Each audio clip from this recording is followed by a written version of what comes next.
ADM Naveen ബാബുവിന്റെ മരണം ആത്മഹത്യയാണോ കൊലപാതകമാണോ എന്ന രീതിയിലുള്ള സജീവമായ ചർച്ചകൾ യൂട്യൂബുകളിലും ചാനലിലൊക്കെ നിറഞ്ഞു നിന്നു. ഇതുവരെ പോലീസിന് വിശദീകരിക്കാൻ പറ്റാത്ത ചില ഏരിയകൾ അതിനകത്തുണ്ട്. ബാക്കിയുള്ള കാര്യങ്ങളൊക്കെ എല്ലാവർക്കും അറിയാം. ആ ക്വാർട്ടേഴ്സ് പൂട്ടിപ്പോയ ശേഷം ട്രെയിനിൽ കയറാൻ പോയ വ്യക്തി എങ്ങനെയാണ് ആ ക്വാർട്ടേഴ്സിൽ വീണ്ടും വന്ന് ആത്മഹത്യ ചെയ്തത് എന്നുള്ള കാര്യം വളരെ ദുരൂഹമാണ്. അതൊരു ആത്മഹത്യയാണോ അതൊരു കൊലപാതകമാണോ എന്നുള്ള കാര്യത്തിലാണ് ഇപ്പം സംശയം. പോലീസിന്റെ പല നീക്കങ്ങളും സംശയാസ്പദമാണ്. ഇതിനകത്ത് അദ്ദേഹത്തിന്റെ സെൻഡ് ഓഫ് സമയത്ത് ആ ജില്ലയുടെ ഭാരവാഹിയായ ദിവ്യ ഒരു കാര്യം പറഞ്ഞിരുന്നു, 2 ദിവസത്തിനകം വിവരം അറിയുമെന്ന്. ഏതായാലും വിവരം അറിഞ്ഞു. ആള് മരണപ്പെട്ട് കിടക്കുന്നത് നമ്മൾ കണ്ടു, വിവരം അറിയുകയും ചെയ്തു. എന്താണ് ഉദ്ദേശിച്ചത്? 2 ദിവസത്തിനകം വിവരം അറിയുമെന്ന് പറഞ്ഞപ്പോൾ അത് ഒരു വിജിലൻസ് എൻക്വയറി ആണ് എന്നാണ് അവർ ഉദ്ദേശിച്ചെങ്കിൽ അതിന് ഇദ്ദേഹത്തിന്റെ മരണത്തിന് ശേഷം ഒരു പരാതി വിജിലൻസിലെ എഴുതി പ്രശാന്തൻ എന്ന ഒരാള് മുഖ്യമന്ത്രിയുടെ ഓഫീസിൽ അയച്ചു.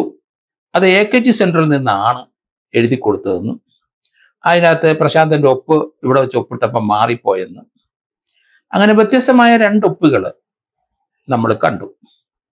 ഇപ്പോൾ അയാളെ അവിടുത്തെ പോലീസ് ടൗൺ CI ചോദ്യം ചെയ്തപ്പം 2 ഒപ്പും തൻ്റെതാണ്. വ്യത്യാസം കാണുന്നല്ലോ എന്ന ചോദ്യത്തിന് വ്യത്യാസപ്പെട്ടും ഇടും, 2 വിധത്തിൽ ഒപ്പിടും എന്നാണ് അതിൻ്റെ വിശദീകരണം. ഇതൊക്കെ ഒരിക്കലും ഒരു പോലീസ് ഉദ്യോഗസ്ഥനോ അല്ലെങ്കിൽ കോടതിക്കോ വിശ്വസിക്കാൻ കഴിയില്ല, നാട്ടുകാരും വിശ്വസിക്കത്തില്ല. ഒരാൾക്ക് 2 ഒപ്പ് എന്ന് പറഞ്ഞാൽ അത് ആ 2 ഒപ്പ് വന്നതിനൊരു വിശദീകരണം കൊടുക്കുന്നു എന്നാണ് എൻ്റെ അർത്ഥം.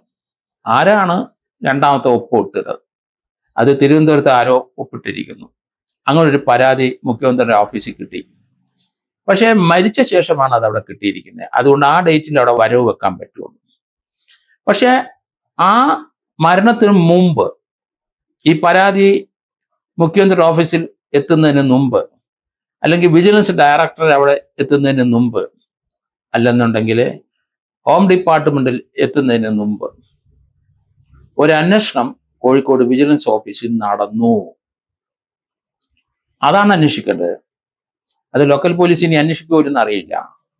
ആ ഓഫീസിലെ അല്ലെങ്കിൽ അവിടുത്തെ വിജിലൻസ് ഓഫീസിലെ പ്രശാന്തനും ഗംഗാധരനും പോയി മൊഴി കൊടുത്തിരിക്കുന്നു. അതെങ്ങനെ സംഭവിക്കും? മുഖ്യമന്ത്രി ഓഫീസിൽ മരണത്തിന് ശേഷം കിട്ടിയ ഒരു പരാതി അതിനു മുമ്പ് എങ്ങനെ അന്വേഷിക്കാൻ പറ്റും? അപ്പൊ അനധികൃതമായി അധികാരമില്ലാതെ മുഖ്യമന്ത്രിയുടെ ഓഫീസിൽ നിന്ന് ഓർഡർ ഇടാതെ വിജിലൻസ് ഡയറക്ടർ ഉത്തരവില്ലാതെ ഒരു അന്വേഷണം വിജിലൻസിന്റെ കേരളത്തിൽ നടക്കാൻ പറ്റില്ല. ഒരു വിജിലൻസ് ഓഫീസർക്കും ഒരു വിജിലൻസ് SP-ക്കും ഒരു വിജിലൻസ് DIG-ക്കും ഒരു വിജിലൻസ് DYSP-ക്കും സർക്കിളിനും അന്വേഷിക്കാൻ അധികാരമില്ല, അവകാശമില്ല. ലോക്കൽ പോലീസിൽ പോയി നമ്മൾ പരാതി കൊടുത്താലേ പോലീസ് സ്റ്റേഷനിൽ നമുക്ക് അവർ കേസെടുക്കും. കൊലക്കേസ് വരെയുള്ളതൊക്കെ അവിടെ തന്നെ എടുക്കും.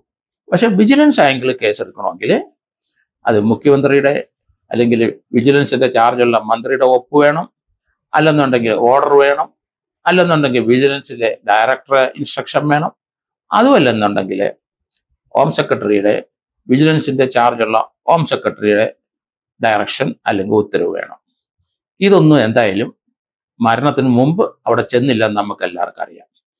അങ്ങനെയുള്ള ഒരു സന്ദർഭത്തിൽ വിജിലൻസിലെ CIO DYSP-യോ അവിടെ ഒരു പരാതിയുടെ സ്റ്റേറ്റ്മെന്റ് എടുത്തു എന്നുള്ള വാർത്തകൾ നമ്മളെല്ലാം ശ്രദ്ധിച്ചു. പ്രശാന്തന്റെ സ്റ്റേറ്റ്മെന്റ് എടുത്തിട്ടുണ്ട്, ഗംഗാധരന്റെ സ്റ്റേറ്റ്മെന്റ് എടുത്തിട്ടുണ്ട്.